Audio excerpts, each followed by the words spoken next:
Hey everyone, this is C Neha Gupta. Welcome you all on this channel. Well, आज की video थोड़ी सी out of the league में बोलूँगी है। रीज़न बीइंग, आज मैं डिस्कस करने वाली हूँ कंपनी सेक्रेटरी के क्वेश्चन के बारे में। रिसेंटली ये टॉपिक पे बहुत ज़्यादा क्वेश्चन आ रहे हैं कि एक कंपनी सेक्रेटरी क्या एक ट्रेडमार्क एजेंट की तरह काम कर सकता है। वेल, इस क्वेश्चन को आंसर करने के लिए हम ट्रेडमार्क एजेंट की डेफिनेशन को समझेंगे, कंपनी सेक्रेटरी एक्ट को समझेंगे एंड देन दोनों को साथ में पढ़ के जजमेंट पे आएंगे कि एग्जैक्टली क्या होना चाहिए जब हम दोनों लॉज को साथ में पढ़ के देखते हैं। तो so without wasting much more time, let's start this video.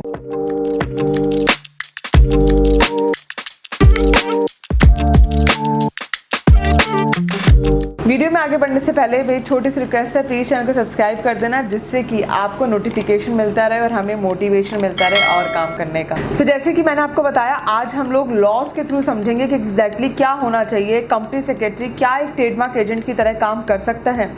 Well, आज की वीडियो में स्क्रीन का यूज़ ज़्यादा होगा, आपको ध्यान देना होगा बिकॉज हम लोग एक पॉइंट से दूसरे पॉइंट को डिटेल में समझने वाले हैं। तो सबसे पहले मैं आपको बताऊंगी कि एजेंट क्या होता है। वेल, स्क्रीन पे ध्यान दीजिएगा। Well, as per the trademark rule 2017, agent means a person authorized to act as such under section 145 of the act. ठीक है, एजेंट की डेफिनेशन हमें क्लियर हो गई है। अब बात करते हैं कि क्वालिफिकेशन ऑफ रजिस्ट्रेशन कैसे आएगी। तो अगर एग्जैक्टली मैं extract of rule 144 of trademark rules 2017 की बात करूं तो एक पर्सन ट्रेडमार्क का एजेंट तभी बन सकता है, सबसे पहले तो वो सिटीजन ऑफ इंडिया होना चाहिए, दूसरा वो 21 साल से ज़्यादा उम्र का होना चाहिए। थर्ड पॉइंट पे लॉ कहता है ही और she should be graduate of any university in India or possess any equivalent qualification and has passed the examination prescribed in Rule 148 or is an advocate within the meaning of Advocate Act 1961 or is a member of the Institute of Company Secretary of India। इस point ने हमें clear कर दिया कि एक ICSI का member trademark agent बन सकता है, बट उस बट को हम आगे समझेंगे। And next point is considered by the registrar as a fit and proper person to be registered as a trademark agent. It means he should be a fit and proper person जो कि एक trademark agent की तरह काम कर सकता है। Well, यहाँ तक तो बात हो गई डेफिनेशन की कि कौन क्वालिफाई करता है ट्रेडमार्क एजेंट की तरह काम करने के लिए। बट अब आगे हम बात करते हैं कि ICSI यानी कि institute of company secretary of India के क्या रूल्स होते हैं जिसके अकॉर्डिंग जब कंपनी सेक्रेटरी प्रैक्टिस करता है और ट्रेडमार्क एजेंट बनता है तो क्या आउटकम्स आते हैं। 5 मई 2023 से एक लेटेस्ट सर्कुलर काफ़ी ज़्यादा रोटेट हो रहा है। उस सर्कुलर में एग्जैक्टली क्या लिखा हुआ है स्क्रीन पे ध्यान दीजिएगा। The CS Act 1980 doesn't list the trademark act 1999 for simultaneously practicing before the trademark registry. I am directing to inform you that you are required to submit an affidavit stating that after registration as trademark agent you will not be practicing as a company secretary।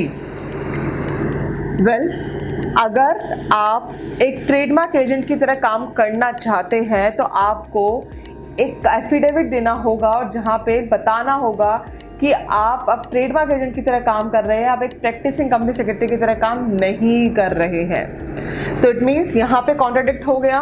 अगर एक trademark agent है तो वो company secretary की तरह practice नहीं कर सकता इवन दो कंपनी सेक्रेटरी है तो भी।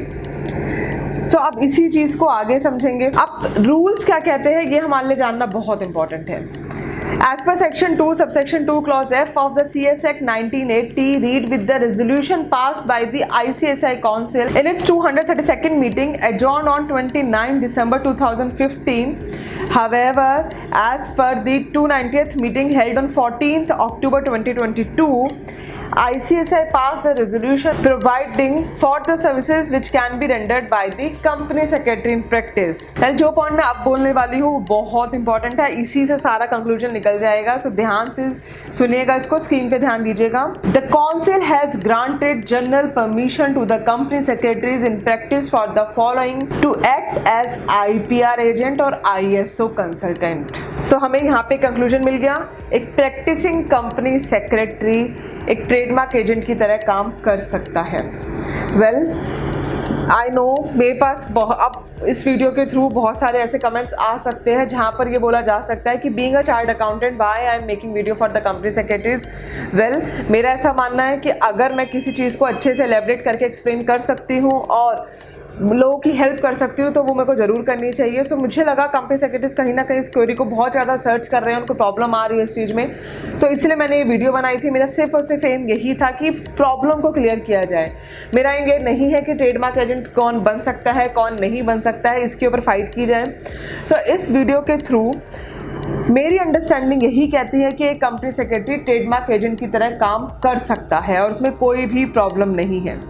बट आप लोगों को क्या लगता है और आपकी understanding with the relevant provision अगर कोई है तो मुझे कमेंट सेक्शन में ज़रूर बताएं। एंड स्टिल अगर आपकी क्वेरी है तो आप मुझे कमेंट सेक्शन में पूछ सकते हैं। एंड वीडियो अच्छी लगी तो चैनल को सब्सक्राइब करना ना भूलें। एंड किसी भी क्वेरी के लिए मुझे कॉल कर सकते हैं, नंबर है 8375831676। मिलते हैं नेक्स्ट वीडियो में, टिल देन बाय बाय।